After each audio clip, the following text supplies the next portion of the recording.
check out Facebook. I want you to check out this story. This is a tragic story of a young man in his teenage years. He gets pulled over by a police officer.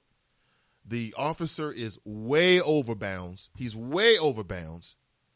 He basically reaches in and grabs the young man, okay, and tries to drag him out of the car.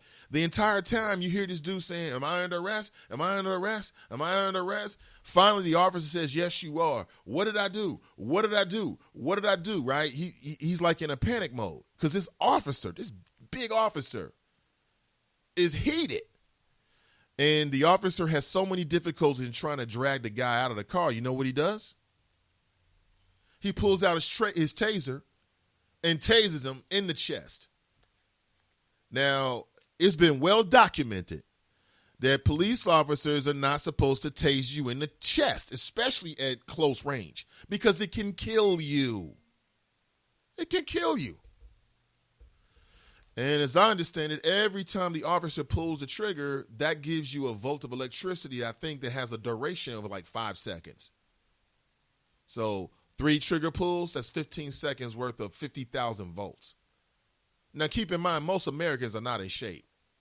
And secondly, keep in mind about the bioelectricity inside of your own body that keeps the rhythm of your heart. You telling me something like that can interrupt that? Of course it can. Who came up with the idea of tasers? What is going on? So he pulls the young man. He tases the man out of the car. Like literally, he tases him, backs up. Then he starts giving the guy commands. And you can hear the buzzing of the taser going off. You can hear it in the background. And I'm surprised the dude could move, but he walks out of the car and then collapses onto the street. Would you like to know what the officer does next? Because what he does next is what sent this young man into cardiac arrest.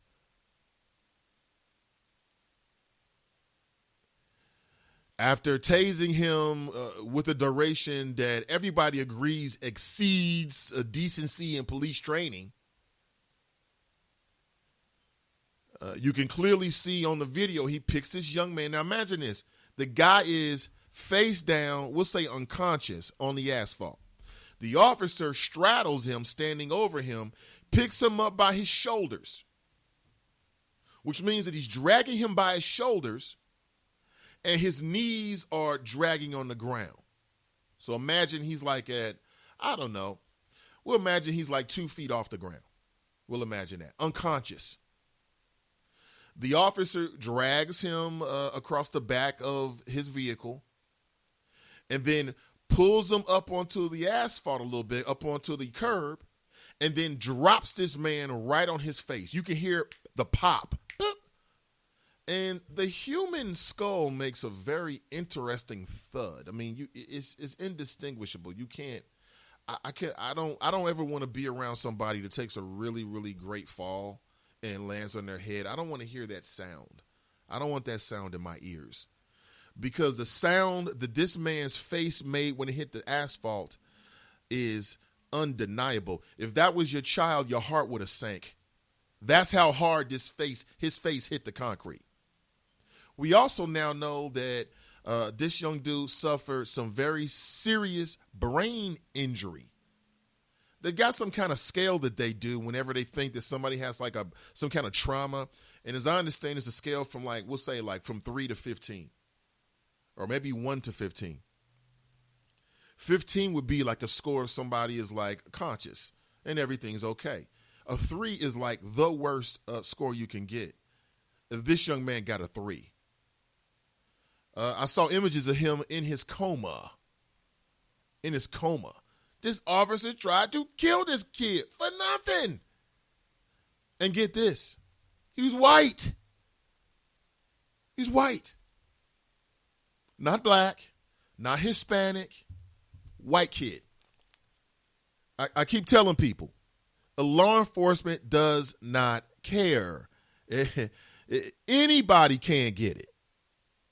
Anybody, black, white, women, men, elderly, pregnant. It doesn't matter. If you come across the wrong officer, you got a problem on your hands. Damn near killed this kid. Matter of fact, he did kill him.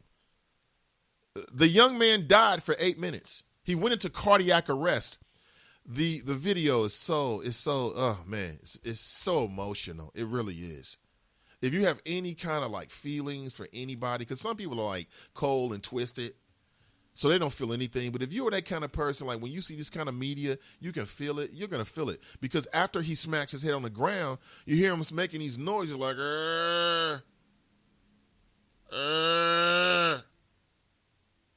he's like that. Like if you ever seen, like watch the World Star video and somebody's like halfway knocked out and like their body kicks back in again, they start breathing again.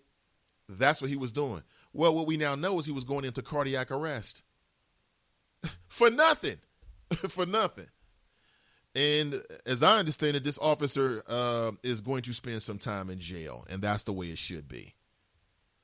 That's the way it should be. Tried to nearly kill this guy. And if it wasn't for, and I mean, listen, just go look at the image on my Facebook page of the actual news clip. I got it from World Star, but it's in a lot of different places. You're going to see his face was really more about 3 feet off the ground. And the way the officer had him, it was just some twisted sadistic-ish, basically. He didn't have to land him like that. Now, here's what's so interesting about this. What got this officer's goose cooked, it wasn't the tasing. It wasn't that. The review stated that basically, in that case, the officer did everything he was supposed to do. It was the fact that he drugged the young man over to the asphalt and then dropped him on his face. That's what did it in. And this officer has now been sentenced to 4 years behind bars. This happened back in 2014. The teenager, his name is Bryce Masters, put him in a coma. If you follow the link, there's one more link that you can follow. And it's just, matter of fact, I'm going to do it like this. I'm going to put another posting on Facebook for everybody so you can check it out for yourself. This is deep. Matter of fact, that'll be it. This is deep. I mean, and see, to some degree, okay, it would have been nice if I put the link in there. But to some degree, this is where I think Black Lives Matter, and again, I've seen them do this, but this is where just calling it Black Lives Matter, and I understand it, and I understand why they do it, okay? But this is where it falls a little short, because like I keep telling you, all lives matter. White people, they get it too. Crystal Ramsey, you had that Kentucky State Trooper, he jumps on the hood, he shoots through the windshield, killing her. Come on now. Why? Because she got a little nervous and decided to drive off, or because she, maybe flipped you off or something like that? You know, you got people out there who are suffering. How is this not intimidation? And if it wasn't for the dash cam, then what would have happened in this case? The authorities, the legal system would have trusted the officer's word over some riffraff. If he had any rap music in his CD, he was done. They'd have treated him just like a brother. Well, maybe it was the influence of 3 6 Mafia, which we found in his CD chassis. So, right? That's how they play it. They know how to play the game. That is deep. So, there's a link. You can check it out for yourself. It's 2 minutes and 24 seconds long, okay? Check it out for yourself at some point. If not now, then sometime this morning. And you tell me what you think. I think this officer, 4 years? I mean, that's damn near like an attempted murder. It really is. Before we break, how many people are familiar with the Avondale area? There is there was, until recently, there was a fire. But it's over in the Avondale area. I want to talk about that. Some people are saying it's very, very suspicious. What's interesting is I have driven past that place almost every day. Almost every day. And I was just talking to somebody, I think it was my uncle. You know, the one who says Gaddafi? That's what he says now. No, I take that back. Now it's Igudamas. No, Unc, it's Igudala. He's like, yeah, Igudamas. The hell? Now, why does he have Nostradamus or Amadeus in his head? I don't know. Speaking about Unc. But, Unc is completely turned around as well as I drift away from my original point. We'll talk about Unc later, okay? Check out this dash cam video now. That is very interesting. And one can only imagine how many other people have suffered at the hands of this officer. And see, listen, what law enforcement has to understand is that each time one of these videos comes up and people log onto websites or people on talk shows such as this, okay, we'll say similar because there's nothing quite like the Nathan Ivey Show, but similar to this, then what they are taking in terms of media is that cops are bad. Cops have problems. You can't trust them. Law enforcement needs to do something about that.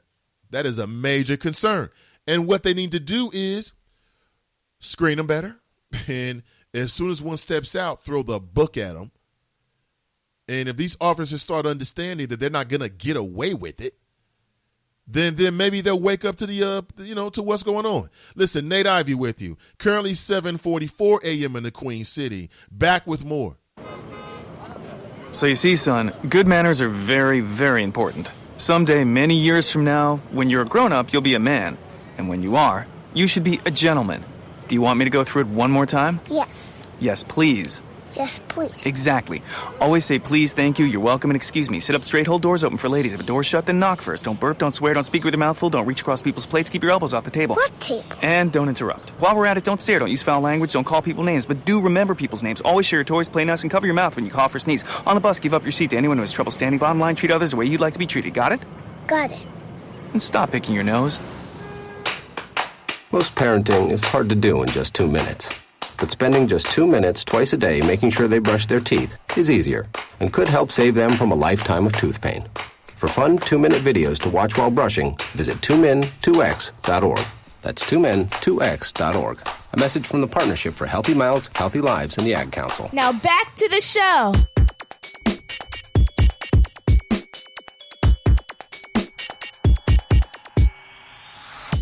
Good morning, currently 7:45 a.m. in the Queen City.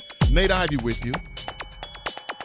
And welcome back to the Nathan Ivey Show, where nothing is funnier than truth. Nothing is funnier than the truth. R.I.P. to the great Muhammad Ali. To the great Muhammad Ali. And people have been debating whether you'll ever see an athlete like that. I would say that I would be happier if we never had a scenario in which we needed someone like a Muhammad Ali. Like we needed an Ali. We needed that as a country. And that was sobering. That was wonderful. That was healing, potentially healing for the nation. We needed an athlete to stand up and say, you know what, the Vietnam War, you're wrong. We needed that. And I would hope that we never need it again. Now, the warmongers are making more money than ever before. They've got this protracted war on terror. Whether you know it or not, you're a suspect. You haven't even done anything. You're a suspect, whether you know it or not. We're all suspects in the age of terrorism. We're all suspects. In the city of Cincinnati, coming up this Saturday, you've got the Black Agenda. I want to talk about that a little bit more.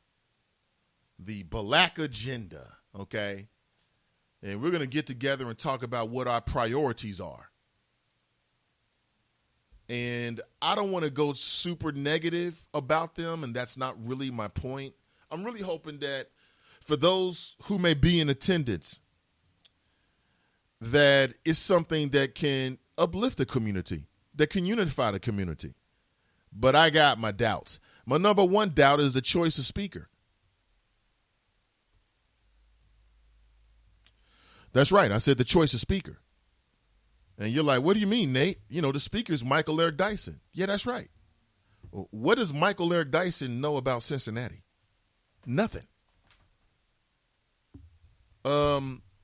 So what's he going to do? We're going to go in. He's going to get everybody all riled up. That's right. We shall